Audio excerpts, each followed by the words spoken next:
Welcome to Pick a Topic. I am Tony Rockman. We're here with Cheyenne the Conqueror, Muay Thai fighter. I'm very excited to have him on the show, backed by popular demand. Yeah. The first time we had some sound issues, Yeah. so you're back today. Yeah. How are you? I'm good.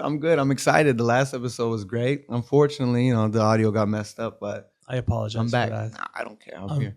very glad that you're here. Yeah. I'm very excited. Do you want to pick a topic? Let's do annoying people. Annoying people. Okay.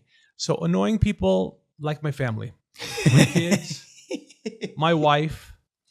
The other night we were arguing, Mm-hmm. and she said, tell your audience what an asshole you are. Pick that topic. So very annoying. And you? Last night I went out to sushi, and it's packed. And then you see this table. It's this white family next to us. The son looks coked out of his mind. He's just like this wide-eyed, and then dead quiet. And then the mom at some point, probably drunk as hell, just looks at the waitress. She's like, "You're so rude. I can't believe the way you're blah, blah, blah," cussing the lady out. I wanted to go over and slap the lady. She just pissed me off with the attitude. Who was she saying is rude? To the waitress. Really? And like cussing the waitress out. Was she white? If I can Very say white. that? She was very white? White. You think she was on drugs too? No, she was drunk for sure though. She was drunk. Yeah, she drank a little too much. So if I was there, I would have a better chance to get with her. Well, maybe. But then the husband was like one of those like big old white dudes. Like not quite like white supremacist white, but white. So I could have taken him for sure. Maybe, yeah, I think Yeah, so. because now that I've lost weight, women are starting to look at Yeah. me. You know that, right? I can feel their eyeballs on me when I'm You were walking. telling me. Yeah, I love it.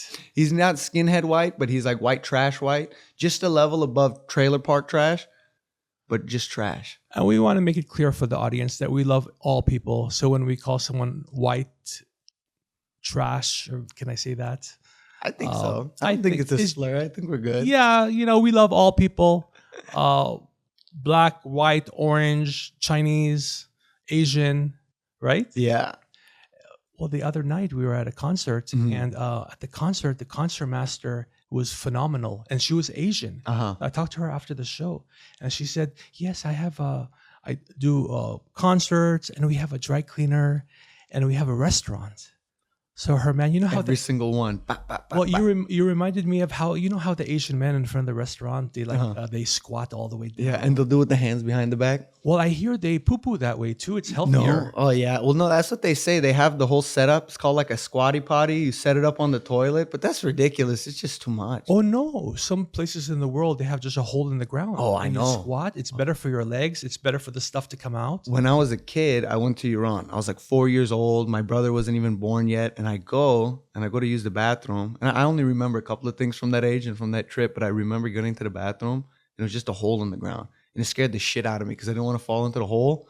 Were you afraid a snake was going to come out? And No, go I was up your- afraid I was going to fall in and I was never going to come back. It was just a black hole in the ground. It was like a dimly lighted room. So you could barely even see everything. And it was just a hole in the ground. They're like, "You got to use the bathroom there." What the fuck you mean you got to use the bathroom? They're like, "You got to use the bathroom there." I'm like, Did you? Yeah. They probably said if you want your kebab, Yeah, you need to do that. they gave me like a little kid, like plastic little setup so I could sit on it. I think that was the last time I used the bathroom in Iran. That's not the worst toilet story. When I was a kid, I used the toilet. We were Mhm. on a trip. And then I guess there was like a little watering thing. Uh-huh, I thought it was for gardening. So I thought, Same let me- thing. let me play with that and let me put it on my bulbul in the front and the back. And I realized that's what my mom used to What they wash use. herself. I'm like looking Oh. for toilet paper. They're like, "No, you got the thing." I'm like, "What do you mean? That's for the plants." I Like, was it's kidding, for but your no. butt. I'm like, You saw it too? I saw the Did you play with it too? No, I was scared of it. It was just me. It Come was on. like I still remember, it was like a turquoise color. And it was way too big. Yeah, it was a big one, right? Yeah, but I like the feel of the water on my butt. Yeah, and that's why I like the bidet, but it was big because I think they were just too lazy to keep refilling the water. So they had it already like mostly filled through. When I was in Thailand, what do you call it? When I was in Thailand, you're not supposed to put toilet paper in the toilet. Most countries you can't because can't. the The most plumbing's countries. not made for it. Right. So they have this thing like widely called the bum gun. And it's like you have the bidet, but except this is like a handheld one. and it's so powerful, and it's weird. Like you get water all over the place, and it's so bad, and you don't want to use it at public restrooms because it's like how many people have. It's not like you wash your hands and you go use it. It's dirty, and now you got to grab it and spray yourself, and you don't know how the nozzle is, how clean it is. It was weird, but I didn't care because I paid for an Airbnb, so I just kept putting toilet paper in, and I had no idea, and I didn't find out the toilet clogged. And the maintenance people for the apartment building came in to fix it, and they don't speak any English. They're like, "We coming," and they go. They're Feel like, free to make any accent you "Oh, want. I'm gonna make a lot of accents," and then they come out. They're like, and then they show me the Google Translate. Don't put paper in it, and then I get a text from the Airbnb owner. She's like, "Are you putting toilet paper in the toilet?" I'm like, "Yeah, it's So toilet paper," and she's like, "Don't do that." you know what? Sure. I did it again for the next 2 weeks. This is what I would have done. So I'm in Thailand, and I know you can just, rent a girl for not expensive, right? So I would rent 9 of them because it's not expensive, right? I get one while I'm on the toilet, she'll do a manicure. I'll get one to do a pedicure, one to rub my back, one to rub my head, one to take care of the toilet things, one to wipe. Is that 9? Yeah, because it's not expensive. It's like the cost of like a dinner out here in LA, But you could save money. You could just get 3 because they'll do anything you pay them to do. And you could use one as the toilet, one as the bidet, and then the last one you can do whatever you want with them. She could be nibbling on my ear, right? While the other one is manicuring. Do you know what a blumpkin is? You were telling me. No, I don't think I told you. Have you heard of it? No, not until now. I'm so glad I met you so you can. It's when you sit on the toilet to go number 2 and a woman handles the other end. Oh no, but don't. But I would never do. You mean she licks you? No. While you're using the restroom, she blows you. That's It's a weird. Doesn't it smell? Contrast. Oh. You know what I mean? That's a weird one. I would apologize to her. I'm so sorry. The whole time you'd be like, I know this smells bad. I'm almost done. Just I would keep going. I would feel bad. I would have to tip her extra just out of guilt. You have to give her a little extra. Take her to dinner, buy her a dress or something. Just, I'm sorry you had to smell that. It was a bad situation. These poor women.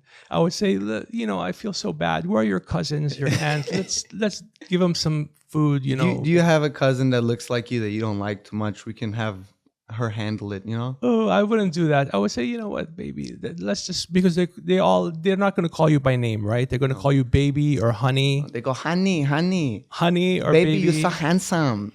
I would be offended by that. I would tell them, don't call me baby. You call everyone baby. Call me by my name. You go handsome, big handsome man. That's how they call you on the side of the street. But I would be offended because I know that they are calling everyone baby, honey, handsome. So I would say you have to call me by name. I mean, that's how they talk, but yeah. But they would pronounce your name funny. Be Tony. I would like. Tony, you're that. so handsome. Tony, you want to sit on toilet? I give you Blumcat. I actually say, when I say my own name, so I have bill collectors call me almost every night. And when they call me, I actually say my name like that. So they call me and I answer and I say, Tony no here, no vive aquí. Tony no vive aquí. And so I say my name like, I'm someone else. I'm not actually there. So every once in a while when I was a kid, I'd get calls from bill collectors and they were looking for my mom. I didn't know what the fuck. I didn't know I'm a kid. Right. They're calling me. They're like, hello, is this so-and-so? And I'm like, no. Do you think your mom had a boyfriend and maybe that's who they were? No, it was bill collectors. It was credit card. You knew at that age that your mom owed money. She was in debt. I knew a little bit because they're like, hi, we're calling from Discover. And I'm like, I just hang up the phone immediately. But then every once in a while I'd mess up. They're like, oh, no, she's not here right now. But if you call this number. And I'm like, afterwards, like I gave her away, but they never, I don't think they got the money to this day. You were a very sophisticated kid because when I was a kid, I wouldn't think of doing any of that. I wouldn't hang up. I would be scared. Oh, I was so scared. So you were savvy. I would call my dad. I'm like, they're calling from the credit card company. I don't know. It sounds like it's a problem. He's like, no, hang up the phone. Tell them Just tell them to go. You should have said, my mom left me. She abandoned me. I don't know where she went. Yeah. You should have made up some story. My dad would pick up the phone sometimes and do an Indian accent, like, no, he's not here right now. He'd shake the head. They can't see him. He'd still go, no, they can't, not here. Well, he shook his head, so the accent will become better. You have to do it. So as you're bobbing your head, I'm sure the accent You can't gets do the better. accent without, you know what I mean? So actually, that reminds me that we have the next podcast coming up in about a week.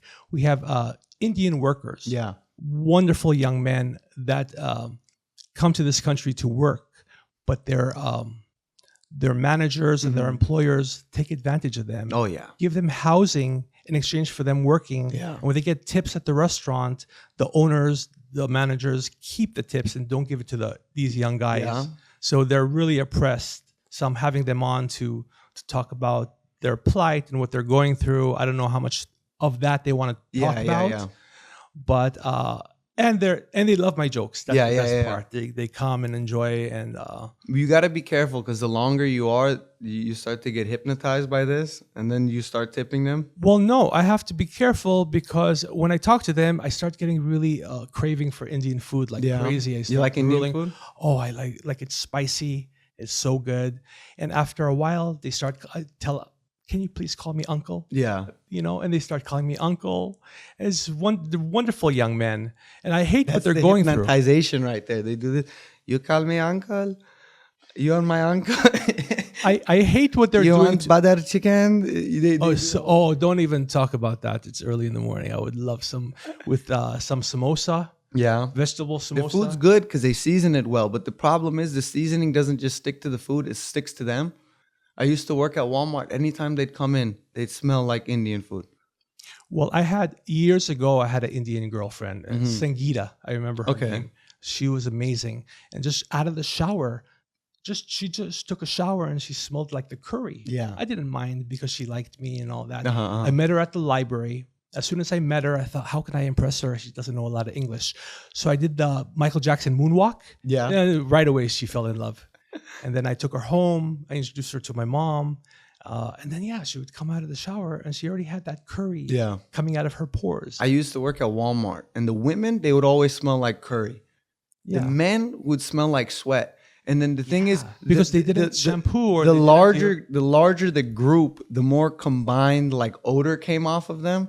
So it would be like one time, like 4 or 5 of them came in. They're all just walking around like this. And you can smell like, so I'd work the self-checkout. So they would be on one end, I'd be on the other end. And it just, the whole area. But you know what? It cancels out the women. Their women have beautiful long hair. And, they sell their hair to other women. I didn't know that. Yeah, there's a Chris Rock documentary called Good Hair. So the Indian women have the most luscious, beautiful hair, and they sell their hair. They grow it long, then cut it and sell it for other women who want hair. So it cancels out. So if they smell, but they have this beautiful hair, and they let me just, maybe, sometimes I just can I just pet your hair. But then the combination of the men and the women together, it makes this weird smell. The two of them together. When I see their man, I always tell the women, look, I'm so much better than your man. Just come with me. Just come on. I think half of them, that's the goal. The man gets in because he has schooling and he gets a job. The women get in, they go find a new husband. Well, I tell the women, look, I have a sense of humor. When we go to the restaurant, you don't have to split a meal with me like you do with your husband. You can have your own entree. And so they consider it. They put their eyes up and think, they're thinking about it. They just look at you like this. Beautiful women. And then they just wait to see your bank account number. No. It's high enough to like, no problem. No, the Indian women are they're very basic. You can take them for a walk in the park, bring some Kool-Aid along, sandwiches. They like you for you. Yeah. And when I was in Thailand, because India isn't too far from Thailand, I don't think, you'd get the Indians straight from India. And everything in Thailand is cheap. I mean, I don't know how much the conversion is from Indian money to Thai baht, but you'd be in the night markets and they're going to charge the foreigners and any sort of traveler, they charge them a little extra. But it's still like what you're paying $5 and they make a little extra money compared to what would have been $3. I don't know. Because you're considered a gringo. Yeah. Gringo is a stranger. That's like that in But every you pay the country. money because it's still cheap. Right. It's still cheaper for you to get it. And then for them, they make their money. It's good. It's an easy balance. You haggle them a little bit, but not too much. But they would be in those markets haggling every cent. Every cent. I see them, they're like, 150 baht. No, it's too much money. You need to do 50 baht. Right. No, I don't make no money. I do 50 baht. They're like, no, I need the 50. They'd fight them tooth and nail. And they wouldn't leave. They would stay there until they got it for 50 baht. Yes. When I used to sell cars, when I had an Indian customer, 8 hours he would haggle to get like $5 off a month. But you know why they do that in Thailand and everywhere? They charge the gringo more, the stranger, because they know the white guy is going to be like, okay, fine. Yeah. So when I sold cars years ago in my early 20s, the best customer was in Thousand Oaks, Ventura County. The white people were phenomenal. You tell them, oh, it's $2,500 a month. Yeah. Okay, they'll do it. I go to the sales manager and I look like a VIP, a star. Yeah. Like, yeah, he's just on the first pencil. He just said, okay. Yeah. You know, you hit them high, hoping they're going to, you know, you're going to negotiate for a couple hours. And right away, they're like, okay, we'll do it. I'm like, wow. No, they don't care. And they think they're getting a good deal sometimes too. Yeah, they would shake my hand. Thank you. This is the best deal I had. But I wouldn't sleep for a week knowing I ripped them off. But I'm too Persian. I won't just take it. So I'd walk up. The worst was in the night markets because they charge you a little extra for whatever. You get it cheap. Whereas the taxis, I would only use like they have their version of Uber, but the taxis would want to charge you. Like, and I still remember a couple times I went up. They're like, hey, how much you take me here? They're like 1,000 baht. I'd just walk away. I wouldn't even negotiate with them. I'd walk away and find someone else. Well, you know why they do that? Because their previous customer that they just had was probably a white guy. They just paid him. Yeah. And just paid him no matter what they said. If you're there for like a week or two, you hear the number and you're like, oh my God, $10 to take me across town, $30 to take me across town, no problem. But I was there for 2 months. So you get there and then your brain stops operating in American money and it starts operating in Thai money. And then you're like, no, I'm not doing that. You can go. I already know what you're doing. One guy tried to charge me like $5 to take me around the corner. I'm like, are you kidding me, dude? It's not even $1. I'll leave you a tip, but $5 take me around the corner? What are you talking about? I don't even know. I wouldn't even negotiate with them half the time. I'd just walk away. This is what you should do next time. When they hit you high like that, don't say any of that. Don't walk away. Say, does that include a lap dance? Yeah. Because obviously that implies they're charging too much. And so actually, I did that one time. Yeah. Because I went to my kid to an orthodontist to get an estimate. And they said it's $8,500 when everyone else I knew was charging $4,000 to maybe $5,000. So I actually said, they emailed me $8,500. And I said, does a lap dance come with that? Yeah. Because $8,500 when I know market value is $4,000 to $5,000. So they were offended. And they said, just please don't come back to our office. Yeah. We're extremely offended by your comment. I'm like, I'm extremely offended by the $8,500. You think I'm such a sucker. You remember last time we were talking about the people with on the side of the street, like raising money for the funeral? Yes, I do. I told you every year they're back at DeSoto at the same time of year. I feel bad for them. Even though they're scamming people, I feel bad for them. They're back again. They're out there again. They're back again on DeSoto in Devonshire, like they always are. But it's funny because every year, like I said, last 5 years I've gone down DeSoto almost every day. Last 3 years, 2 times every single day. Technically 4 because down and back. They're always there, but every year they get younger. So in the beginning, it was like grandmas and aunts, then it was like uncles and moms, and then now it's like to the kids. And it's like young kids with face tattoos out there and stuff. And I'm just like, I'm not going to give you money. But I respect the hustle. But the worst isn't them. The ones that piss me off are the gypsies that you'll see. Like when I worked at Walmart, they would be outside. And I remember there was this gentleman and he worked at the Walmart in Porter Ranch. They'll go to get petition signatures. And he was a really nice guy. He came in, he was friends with everybody. And I remember he came in one time so pissed. He's like, man, this is crazy. And we're like, what's wrong?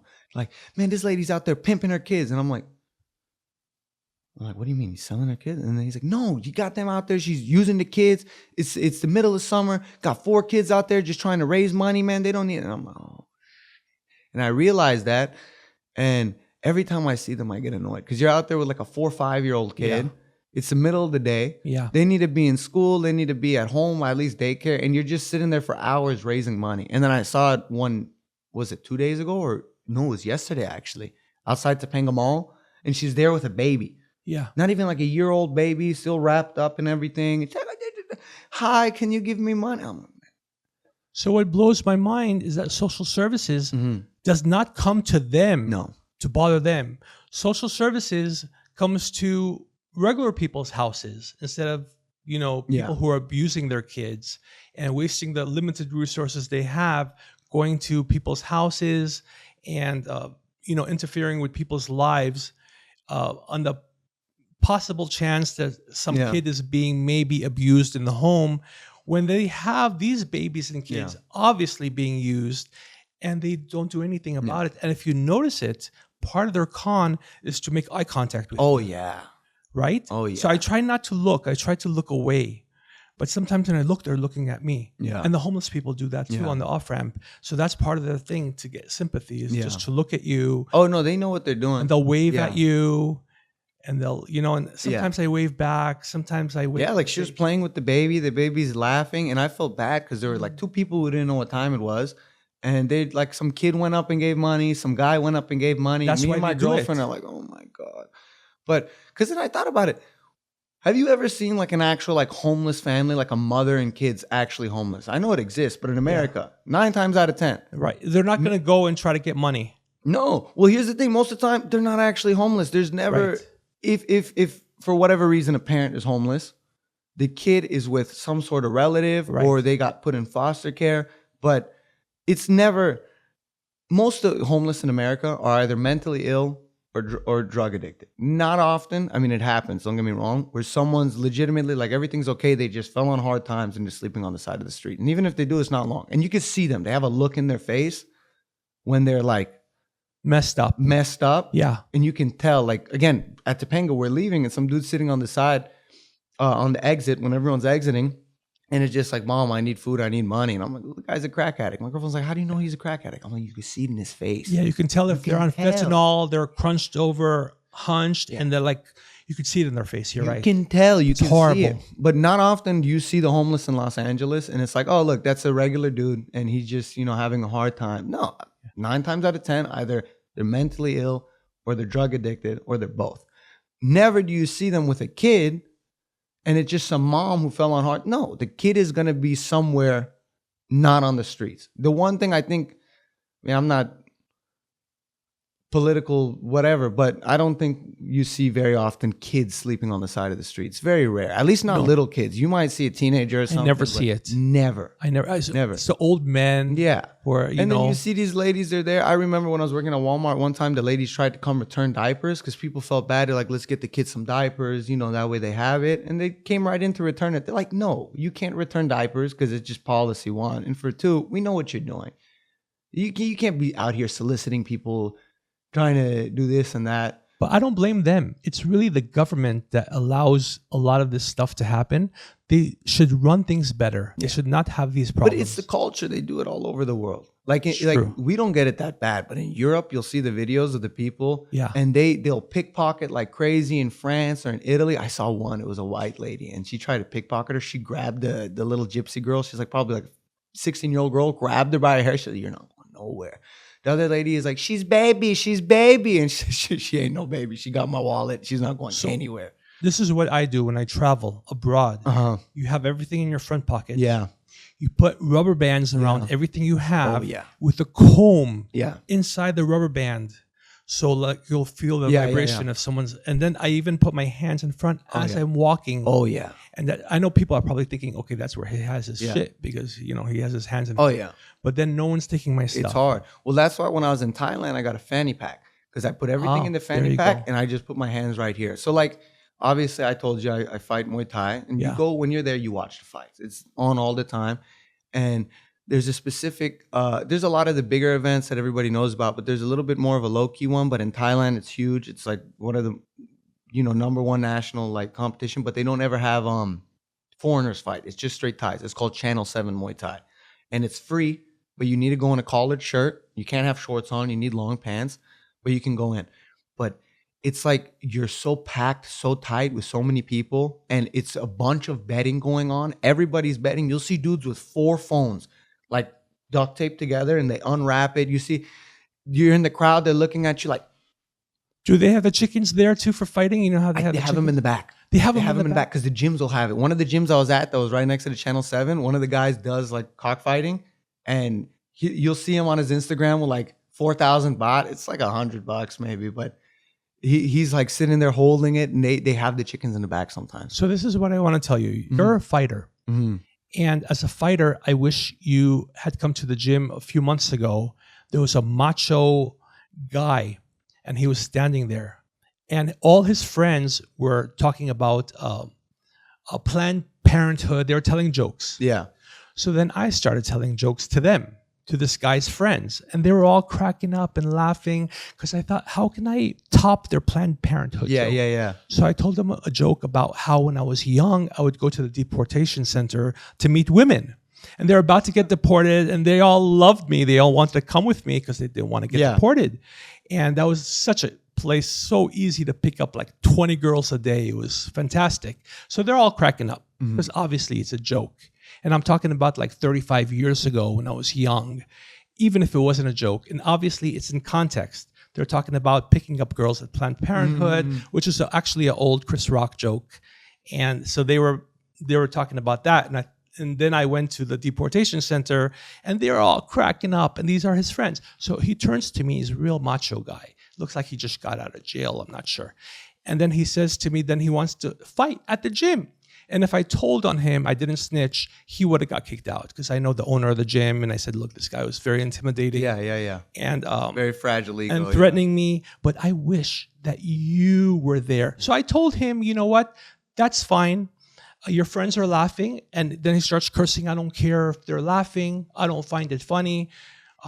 So maybe he had someone deported, and that's very sad. And actually, I have a lot of my handymen come live with me. And I tell them, look, Guillermo, if you have a problem, come stay with me. So I help. My home is a sanctuary. Maybe we shouldn't put that on air. Tony, have you ever tried a Trump voice?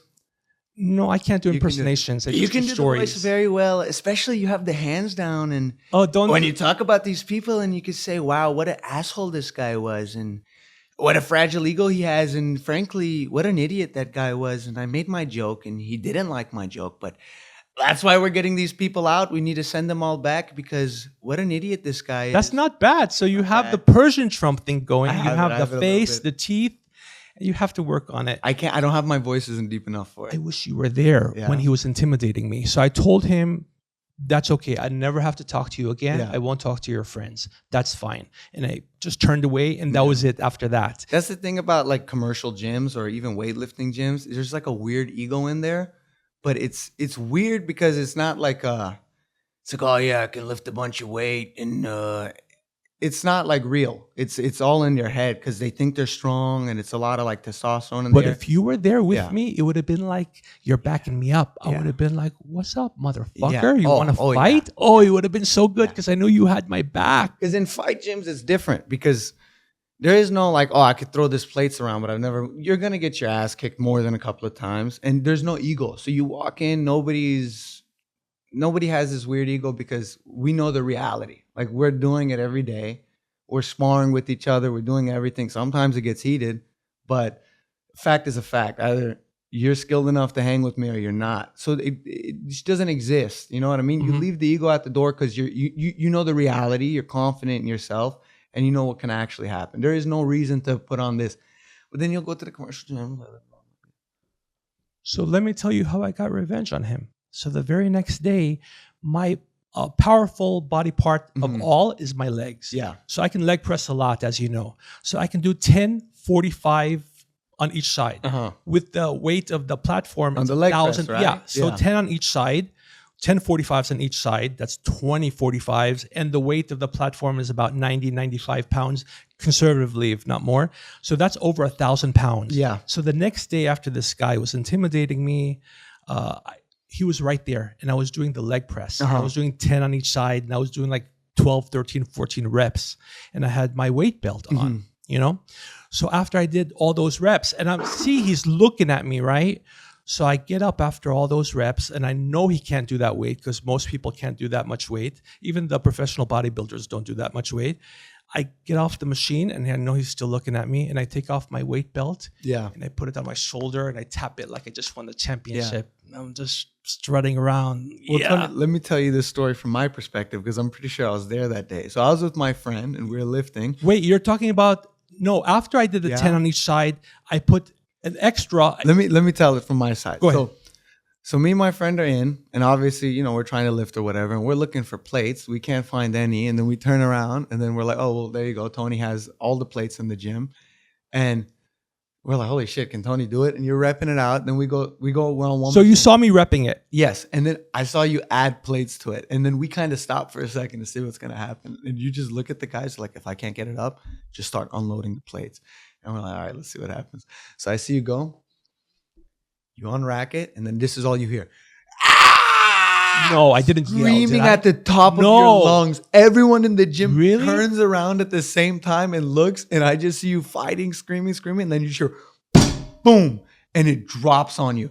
And me and my friend started dying laughing because we knew you were fine. You were laughing? I was about to go to the ER with broken knees and you were laughing? The safeties were there, so we knew you were okay. Thank God. If we thought you weren't okay, well, no, look. So there was a second we paused. We're like, oh shit, is he okay? When we saw you start getting out, we're like, okay, he's fine. Yeah. So then we start dying, and I look at my friend, and I'm like, fuck, luckily he's okay. And I'm like, he could have broke the machine or something. And my friend's like, what are you talking about? He almost sucked his own dick. Like, yeah, because it's the leg press. And you walk over to us, and you go like, if the safeties weren't there, I would have been fucked. And we start dying. Well, not only that, but my wife likes to get it in a certain way, and I wouldn't be able to give it to her after that. That's really what I was thinking.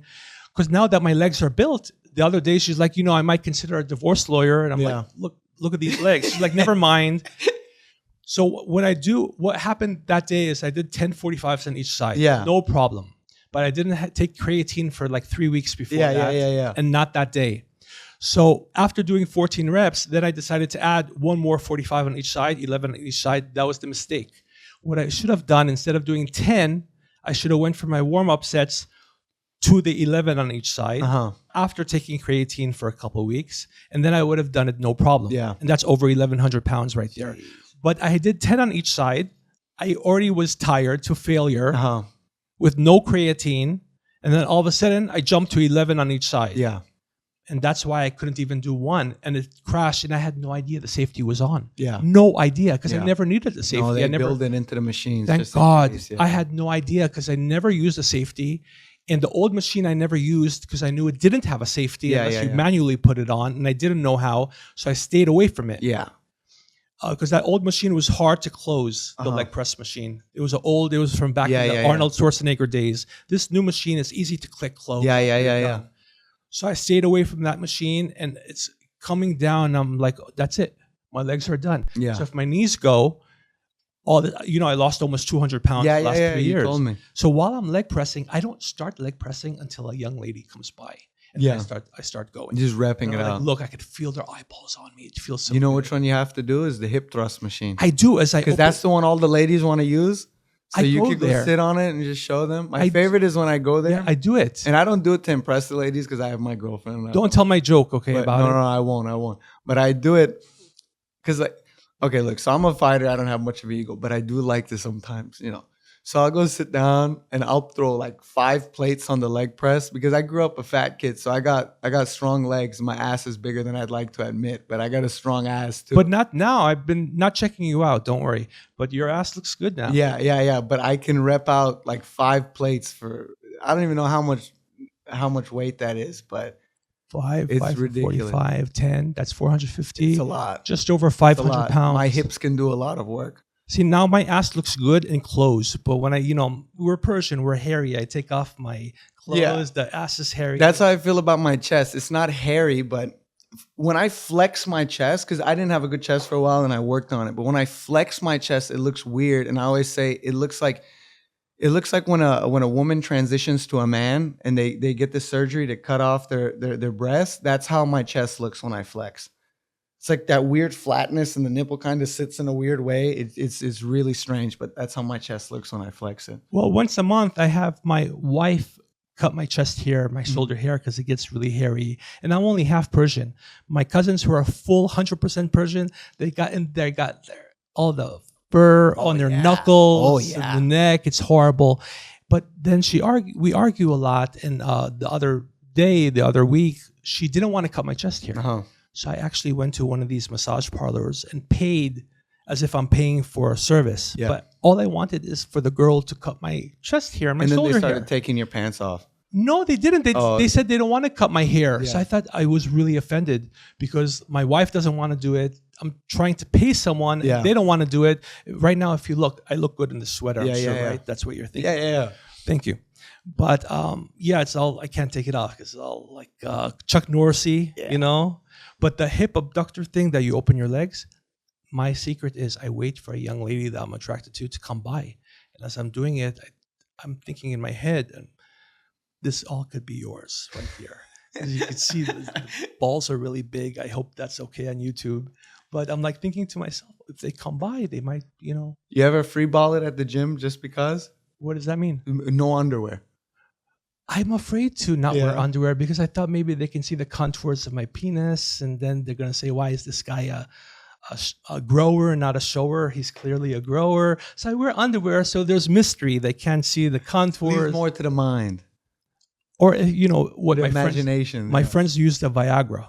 Oh. So it gets a little bigger because they're Jewish too. Yeah. So it's because the problem is that when you're 8 days old as a Jewish baby, they circumcise you. Yeah. They do that. And they give you red wine, the moil, like a rabbi's specialty is to do that. They give the baby red wine so the baby is numbed, can't feel the pain. A little sedated, yeah. But my guy, according to everyone who was there who told me, including my mom, he was drinking the red wine instead of giving it to me. So he would do the prayers. Swirling it around in the cup. He's cutting. And he's every time he said the name of a historical person, Abraham, you know, and he would cut, he would take some wine, and then Joshua, Moses, you know, he would go through it. So I'm triple circumcised. So I'm not going to show you, but it's very clean. It's beautiful. He's swirling it around. Okay, it's time to cut the baby. Just swirling the wine around. It'll be all right. Yeah, so it's very important who you pick, the moils you pick. Yeah. So the one I picked for my firstborn son, he retired because he was really old, but I think he did a good job. I'm proud of my kids' penises because they're bigger than mine. And I always look at them, mashallah, you're so beautiful. Like, Dad, what the fuck, man?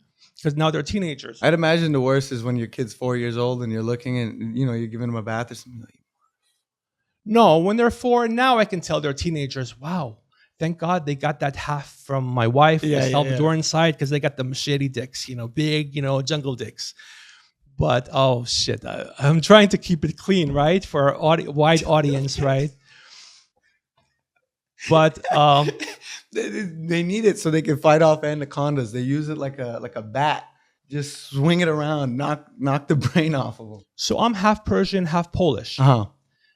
I got mine, which is healthy. It's a nice size. Uh-huh. Now that I've lost 200 pounds, it's longer and bigger than ever. Yeah. You know, almost every morning I go to the gym, I take off all my clothes and I walk around. And, you know, I'm very proud of it. I walk up to the first black guy. I hear it's going to be cloudy. Yeah. You know, we talk. I go to the next black guy. I hate Homeland Security too. Yeah, hey. So I show it off.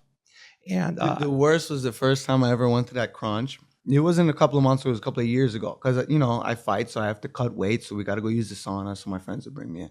So I come in, and we're cutting weight. We use the sauna. We come out because you can't. When you're already dehydrated, it's hard to sit in there for longer than like 5-10 minutes. I almost got a heart attack at the Bellagio at the sauna. It's bad. So we go out, and then I go back. And then, so you know how the showers are right in front of the sauna. It's like 1, 2, 3. There's one in the middle. There's this old, jacked white dude, bald, long white beard, clothes off, right down the middle, looking like eye contact with me while scrubbing his nuts down, drying himself. That was the first time and the last time for probably a year I went. I'm not fucking come back here. I could never go again because like at the Bellagio, I literally almost had a heart attack. My heart's fine. Everything's good with me. I'm healthier than ever. My blood, my numbers are great now that I've lost almost 200 pounds. Yeah.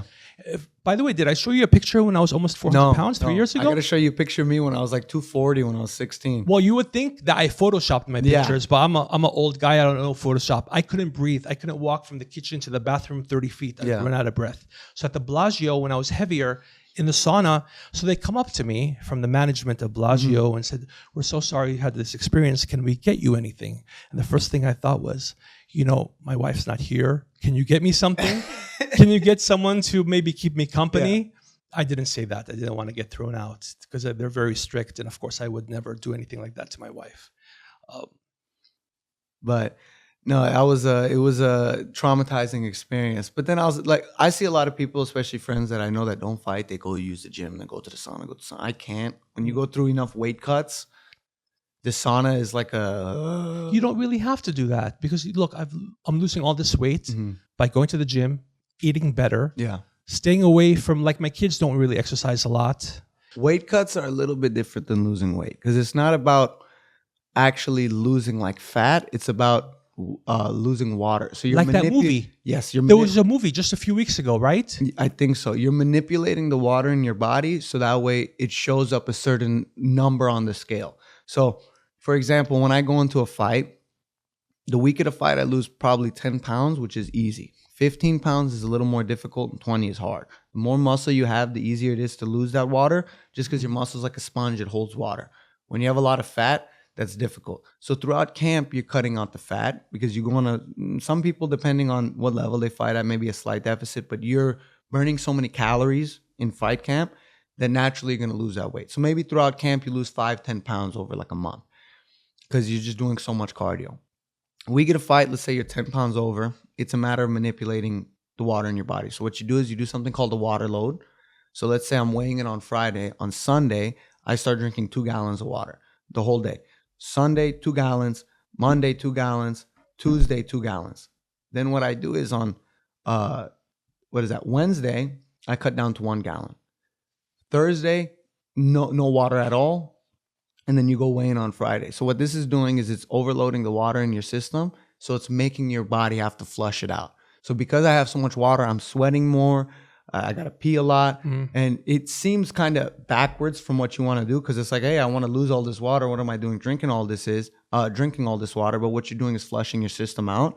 And you want to kind of drink as much water compared to the amount of weight you want to lose. So you drink all that water. You cut out sodium. You got to go a little bit lower on the carbs and you cut out fiber because the sodium is going to hold on to water and the fiber is kind of similar situation. And what happens is you deplete your glycogen deposits. So carbs, everything, it kind of, and the sodium, it holds on and you have something called glycogen deposits in your body, which is the water, which is your body holding onto the water. So you want to deplete those and get all the water. It's like a sponge. It's like you take a sponge or a towel and you wring it out. That's basically what you're doing.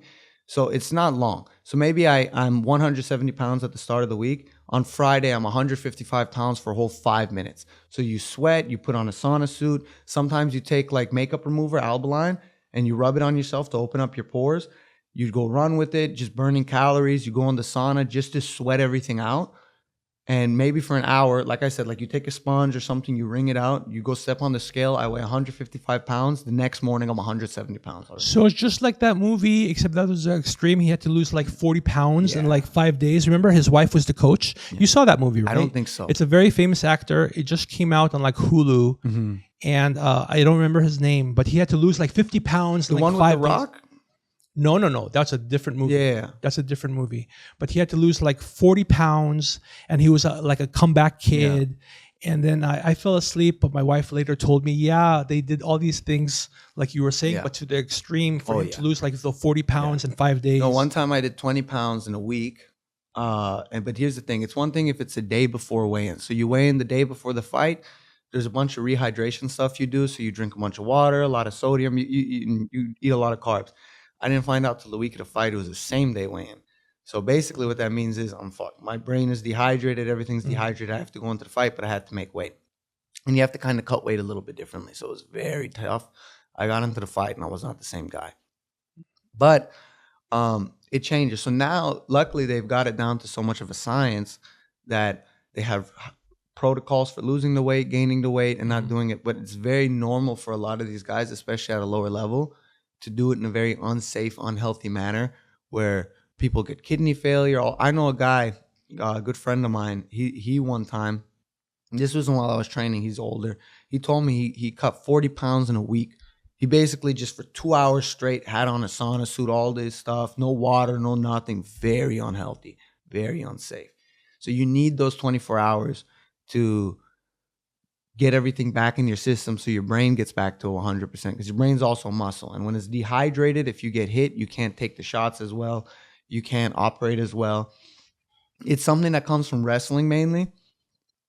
Traditional striking like boxing, they never really cut a bunch of weight.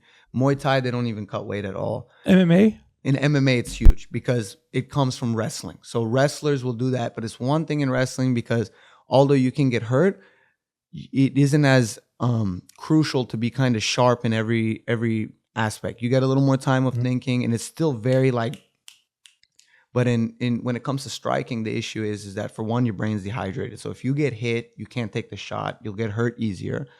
For two, striking is a little bit different than something like grappling or wrestling because you don't have that time to think and everything has to be instant. And for even if half a second you fall asleep and you're not paying attention or you don't pay attention or whatever happens, you lose track of what's going on. It takes one shot to get hit, and especially already dehydrated, you get hurt. So it's a very dangerous thing, but it's very commonplace. Luckily, they've got it down to a science, but it's a very bad aspect of the sport. Like, did you see the UFC yesterday?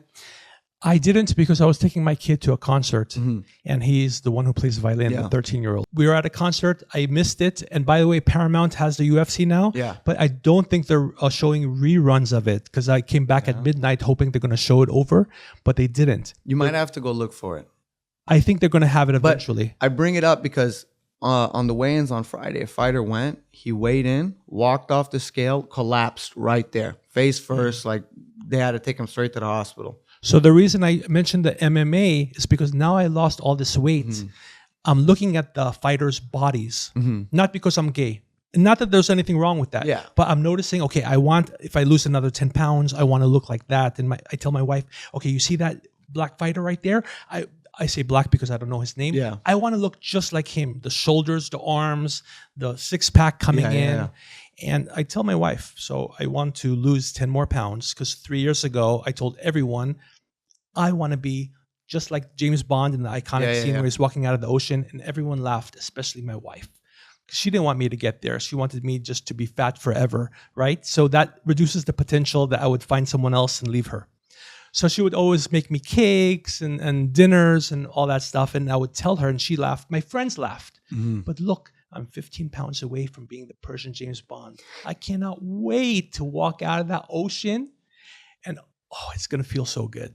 You're going to be James Bond. I'm going to be like I'm James Bond. Nothing you don't wrong know with James Bond. Persian James Bond. I'm not as 007. I'm not as cool as the James Bond, but my legs are nicer. My shoulders are a little bigger and hairier.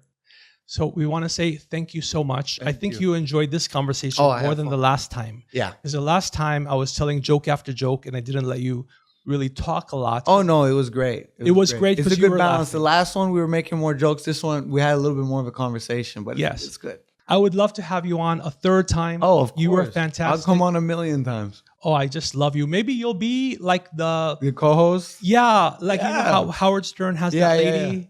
Yeah, and you can get paid and all that. And you can show me how to fight. Yeah. No, of course. All right, everyone. Thank you for joining us on Pick a Topic. Leave your notes below and subscribe, follow. Pretty soon, Funny and Loud, the channel will be coming out. Thank you again.